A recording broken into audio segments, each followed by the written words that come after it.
சேலம் மாவட்டம் மேட்டூரில் வெள்ளத்தால் பாதிக்கப்பட்ட கடலூர் மாவட்ட மக்களுக்கு தன்னார்வ தொண்டு நிறுவனங்கள் சார்பில் 15 லட்சம் ரூபாய் மதிப்பில் நிவாரணப் பொருட்கள் அனுப்பி வைக்கப்பட்டுள்ளன. கடலூரில் உள்ள சுமார் 600க்கும் மேற்பட்ட குடும்பத்திற்கு தேவையான இந்த பொருட்கள் அந்தந்த பகுதிகளில் உள்ள மக்களுக்கு வழங்கப்பட்டன.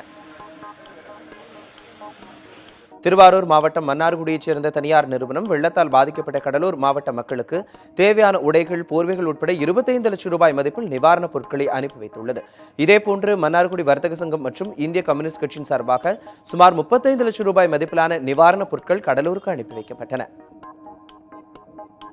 திருவண்ணாமலை மாவட்ட திமுக சார்பில் 12 லட்சம் ரூபாய் மதிப்பிலான பாய், போர்வை, உடைகள் மற்றும் மளிகை பொருட்கள் கடலூர் மாவட்டத்திற்கு கொண்டு செல்லப்பட்டன. திருவண்ணாமலை எம்எல்ஏ ஏவா வேலு உட்பட திமுக தொண்டர்கள் இணைந்து இந்த நிவாரணப் பொருட்களை வழங்கியுள்ளனர். தொடர் மழையை தொடர்ந்து கரூர் மாவட்டம் பள்ளப்பட்டி, மார்க்கம்பட்டி, அழகாபுரி, கடவூர் உள்ளிட்ட பகுதிகளில் சோயாபீன் சாகுபடியில் விவசாயிகள் ஈடுபட்டுள்ளனர். வடகிழக்கு பருவமழை தற்போது கை கொடுத்துள்ளதால் சோயாபீன்ஸ் விவசாயம் புதிதாக ஆரம்பித்துள்ளதாகவும் காய்கறி சாகுபடியையும் மேற்கொள்ள உள்ளதாகவும் விவசாயிகள் தெரிவித்துள்ளனர்.